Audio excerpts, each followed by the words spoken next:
अनसुलझा रहस्य। 22 साल की लिशने और 21 साल की क्रिश ने अपने बड़े बड़े बैग तैयार किए और पनामा के घने जंगलों में ट्रैकिंग के लिए चल पड़ी। उनके जंगल में जाने के 10 दिन बाद यानी 1 अप्रैल को आईफोन से सहायता केंद्र के 911 नंबर पर फ़ोन किया गया और इसी दिन सैमसंग मोबाइल फ़ोन से 112 सहायता केंद्र पर फ़ोन किया गया। ये दोनों फ़ोन लिशने और क्रिस के थे। इन दोनों फ़ोन से लगातार 3 दिन तक 911 और 112 पर सहायता केंद्र के लिए फ़ोन आता रहा, लेकिन आवाज़ साफ सुनाई नहीं दे रही थी। फिर भी सहायता केंद्र ने पुलिस को सूचित किया। दोनों डच लड़कियों के गायब होने की अभी तक कोई रिपोर्ट नहीं लिखी गई थी।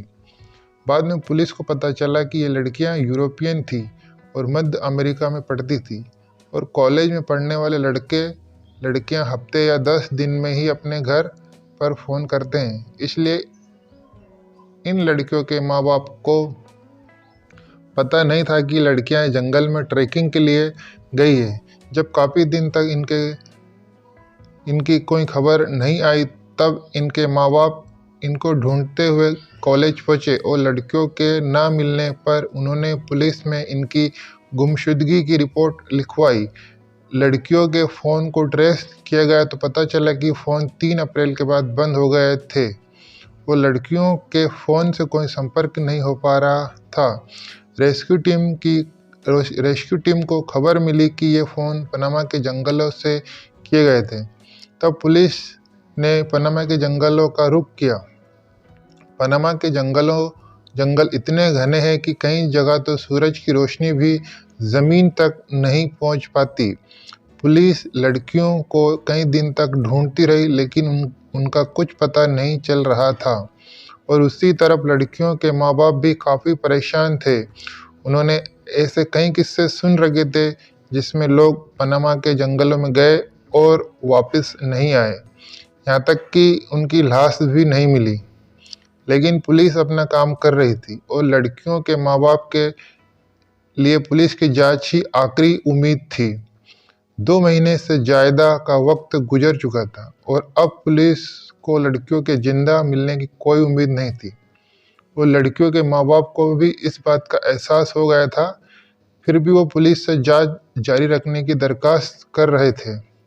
लड़कियों की गुमशुदगी के 10 हफ्ते बाद जंगल में एक जगह एक बैग और कुछ दूरी पर इंसानी कंकाल मिले। पुलिस ने सारा सामान अपने कब्जे से लेकर कंकाल को डीएनए जांच के लिए भेज दिया और बैग को खोलकर सामान की जांच करने लगी।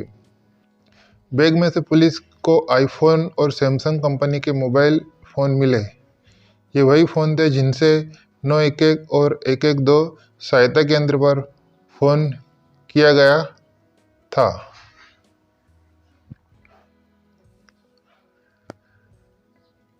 जांच के बाद पता चला कि फ़ोन 3 दिन तक एक बार स्टार्ट करके इनसे फ़ोन किया गया, फिर इन्हें बंद कर दिया गया।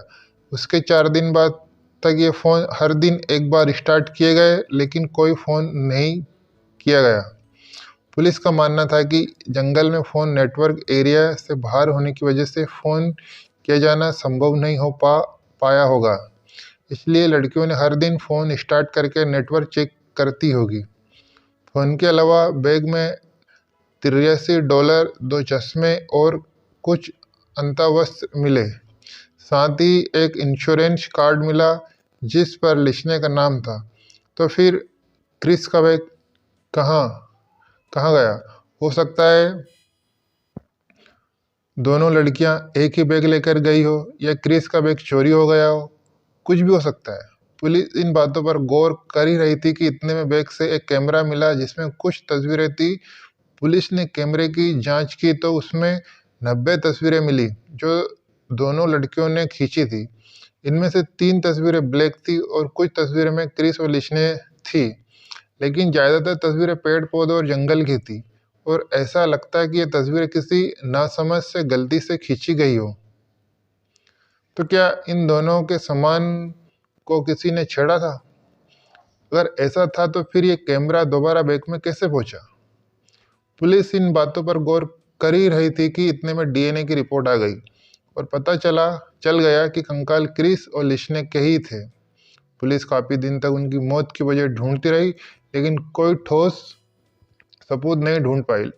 ट्रैकिंग विशेषज्ञों का कहना है कि लड़कियां ने घने जंगलों में ट्रैकिंग की सही तैयारी नहीं की थी और दोनों किसी हादसे का शिकार हो गई।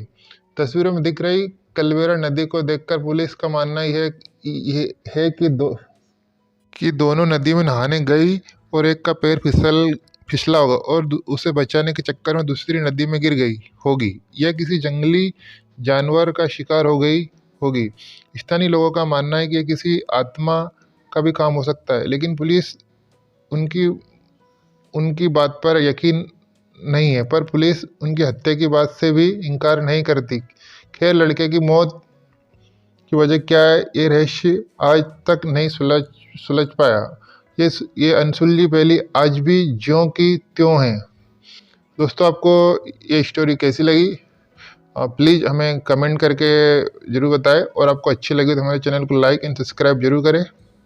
हमने कहानी सोशल मीडिया के माध्यम से ही कुछ अमेरिकन पेपर से लिए। थैंक यू, धन्यवाद।